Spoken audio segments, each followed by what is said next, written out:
जहां इलेक्ट्रिसिटी का इन्वेंशन हुआ, आज वहां के ही लोग उसे अफोर्ड नहीं कर पा रहे हैं। जहां से इंडस्ट्रियलाइजेशन की शुरुआत हुई, आज वहां ही डी इंडस्ट्रियलाइजेशन हो रहा है। रात हो या दिन लोगों का बीच रोड पे मर्डर हो रहा है। अगर आपकी फेसबुक पोस्ट से किसी को एंजाइटी हो जाती है तो पुलिस तुरंत उसको अरेस्ट कर लेगी। इस फेसबुक पोस्ट के कारण 12,000 लोग गिरफ्तार हो चुके हैं। The threat that I worry the most about vis-a-vis Europe is not Russia, it's not China, it's not any other external actor. And what I worry about is the threat from within, the retreat of Europe from some of its most fundamental values. अभी जो Europe की situation है वो कैसे हुई, इसकी history क्या है, इससे पहले हम समझते हैं कि जो ईयू है वो इसे गवर्न कैसे करता है।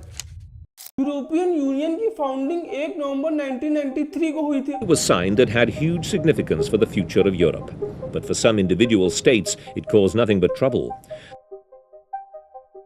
इसका मेन पर्पस था कि ये सारे यूरोप की बात एक साथ कहेगा। इसमें 27 देश है और आज प्रेजेंट में ये सबसे कॉम्प्लेक्स डेमोक्रेटिक स्ट्रक्चर है। Some countries citizens doesn't vote because they doesn't understand this system. France, Italy, Germany, Romania, इसमें बड़े देश फ्रांस, इटली जैसे और छोटे देश भी होते हैं। इसका मेन पर्पस था ट्रेड, इकोनॉमिक बैरियर को कम करना और पूरे यूरोप में एक समानता लाना। डेमोक्रेटिक स्ट्रक्चर इतना कॉम्प्लेक्स है जो वहां के MEPs होते हैं वो भी इसे समझने में 5-5 महीने लगा देते हैं। Don't understand exactly how the European Union functions, and I did, and it took me like 5 months, and I was living inside, asking questions 24/7 to kind of understand how it's working. So it's like so complicated. इतना complex structure होने के बावजूद भी इसकी power बहुत ज्यादा है। Negotiating international trade, monetary policy, immigrant policy, international foreign policy. पहले हम समझेंगे कि EU इसे गवर्न कैसे करता है और इसका होल प्रोसेस क्या है। EU की कुल मिलाकर 4 बॉडी है, जिसमें आता है यूरोपियन पार्लियामेंट।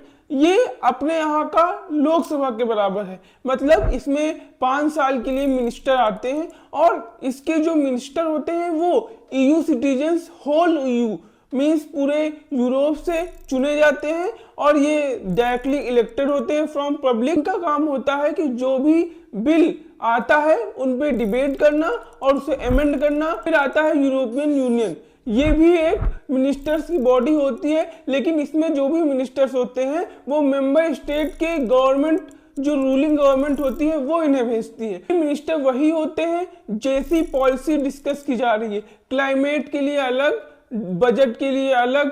फिर आता है यूरोपियन कमीशन, ये सबसे बड़ा बाप होता है इन दोनों का।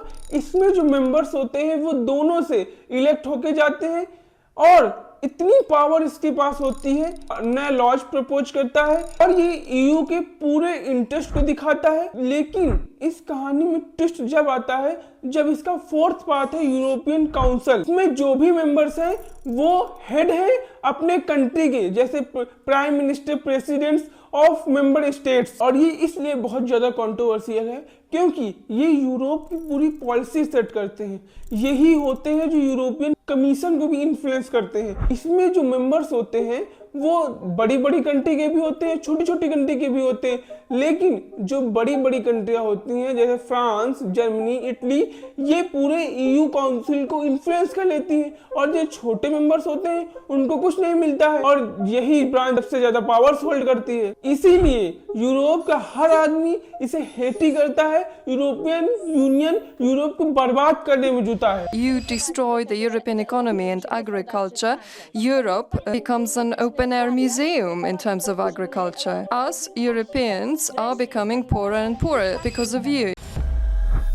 जिस देश से इन्होंने बचने के लिए नाटो बनाया, आज उसी देश से इनकी एनर्जी पूरी होती है। EU का मिशन है कि 2050 तक नो कार्बन एमिशन हो। EU चाहता है कि उसकी जो एनर्जी सोर्सेज है वो रिन्यूएबल एनर्जी सोर्सेज हो, वो फॉसिल फ्यूल, पेट्रोलियम जैसी चीजों से ना हो। उनका ये स्टेप क्लाइमेट चेंज से बचने के लिए है और उनकी ये बात कुछ हद तक सही भी है कि हमें क्लाइमेट चेंज को देखना चाहिए और उससे बचना चाहिए। लेकिन जैसा ये स्टेप ले रहे हैं वो ये नहीं जानते कि ये यूरोप को बर्बाद कर देगा, लेकिन वो रिन्यूएबल एनर्जी कौन सा सोर्स चुन रहे हैं वो देखिए। वो सोर्स चुन रहे हैं विंड एनर्जी। अभी तक की क्लीनेस्ट एनर्जी होती है न्यूक्लियर एनर्जी, पर वो न्यूक्लियर एनर्जी पे ना जाके विंड एनर्जी को सपोर्ट कर रहे हैं। जबकि जर्मन और फ्रेंच ने स्टडी की है कि यूरोप को विंड एनर्जी से फुली ऑटोमेट नहीं किया जा सकता। इसी वजह से जर्मनी ने अपने सारे न्यूक्लियर रिएक्टर को शट डाउन कर दिया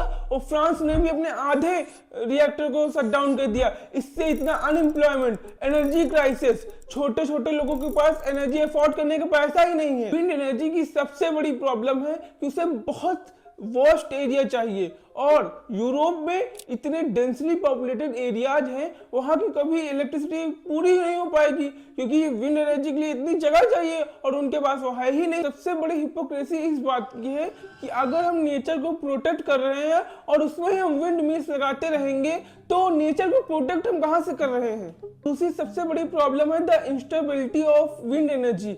विंड एनर्जी जब तक ही होगी जब तक विंड चलेगी, उसके बाद उसको स्टोर कैसे करेंगे। हाँ, थोड़ा स्टोरेज हो सकता है, लेकिन पूरे यूरोप को चला पाना असंभव है। इसकी वजह से 28 अप्रैल 2025 को मैसिव ब्लॉकआउट हुआ।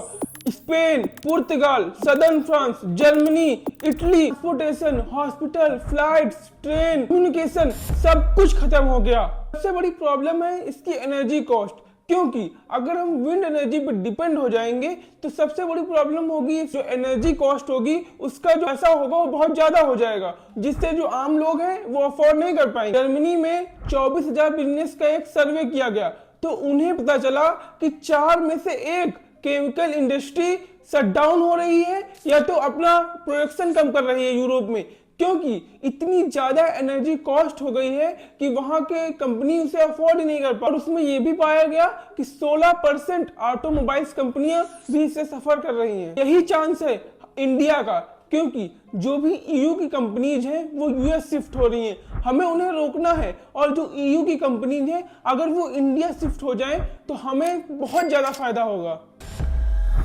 अगर आप कभी इंग्लैंड के बारे में सोचते होंगे तो आप ऐसा आदमी सोचते होंगे जो इंग्लिश बोलता होगा, वाइट होगा, सिविक सेंस होगा। अगर वही आदमी कोई अफगानिस्तान, पाकिस्तान का हो तो कैसा लगेगा। यूरोप में अभी मास इलीगल इमिग्रेशन का एक पेंडेमिक चल रहा है। ईयू की ओपन बॉर्डर पॉलिसी की वजह से आज वहां पे कोई भी क्रिमिनल्स, रॉबर्स, मर्डरर्स, रेपर्स कोई भी जाता है वहां चला जाता है। पहले समझते हैं कि ईयू की ओपन बॉर्डर पॉलिसी क्या है, इसका मतलब क्या है और इसे यूरोप में कैसे इंप्लीमेंट किया गया है। EU open border policy means वहां पे कोई भी बॉर्डर चेक नहीं होगा। अगर कोई भी इंसान उनके बॉर्डर पे जाता है तो वो आराम से जा सकता है। बॉर्डर सबसे मेन प्रीरिक्विजिट होता है किसी भी कंट्री का। अगर वहां पे बॉर्डर नहीं है तो मतलब वो कंट्री नहीं है, और वहां पे हैवी आर्म गार्ड्स होते हैं। यूके कंट्रीज में बॉर्डर पे कोई आर्मी नहीं होती है। ईयू की ओपन बॉर्डर पॉलिसी की वजह से आज वहां पे कोई भी चाहे जा सकता है विदाउट एनी वीजा। वहां पर लाखों क्रिमिनल्स, रॉबर्स, मर्डरर्स वहां पे जा रहे हैं और वहां पे बस रहे हैं। बात इमिग्रेशन की नहीं है, लेकिन यूरोप में इलीगल इमिग्रेशन ज्यादा है लीगल इमिग्रेशन से। एम्प्लॉयमेंट की अपॉर्चुनिटी वो इलीगल एलियंस ले जाते हैं, जबकि नेटिव पॉपुलेशन को कुछ नहीं मिलता।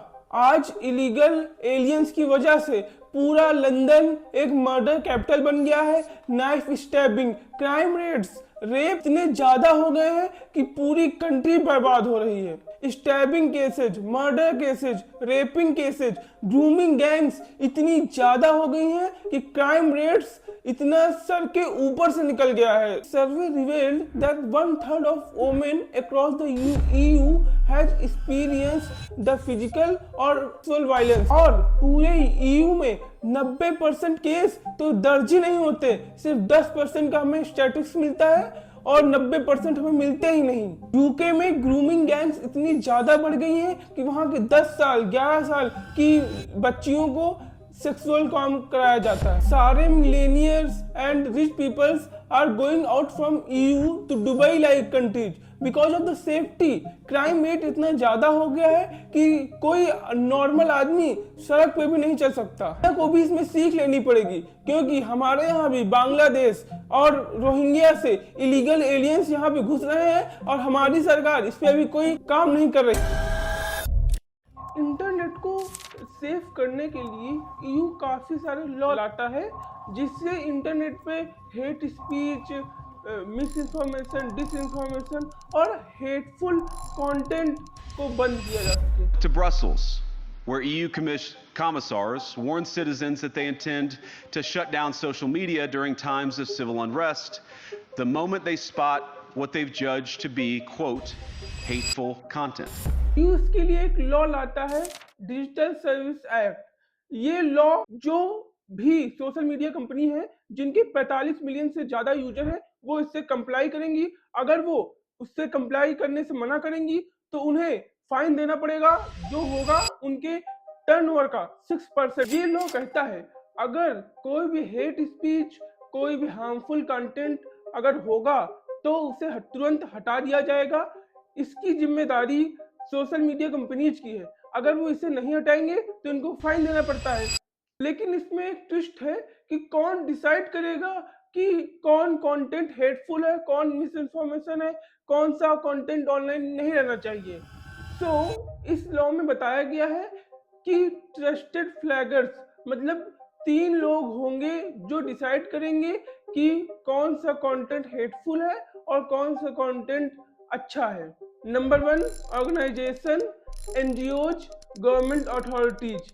ये 3 डिसाइड करेंगे कि कौन सा कंटेंट रहेगा, कौन सा कंटेंट नहीं रहेगा। अगर पॉलिटिशियन के पास ये राइट आ जाएगा कि क्या हार्मफुल है, क्या हार्मफुल नहीं है, तब तो सब कुछ बर्बाद हो जाएगा। वो किसी चीज को भी हेटफुल कह सकते हैं, किसी चीज को मिस इन्फॉर्मेशन कह सकते हैं। और आज के समय में सोशल मीडिया इतना बड़ा जर्नलिज्म की जगह हो गई है कि जो भी जर्नलिस्ट, जो भी ओपिनियन सब सोशल मीडिया से ही आते हैं। अगर आपको याद हो तो फेसबुक को भी सेंसर करने के लिए बाइडेन एडमिनिस्ट्रेशन ने प्रेशर किया था।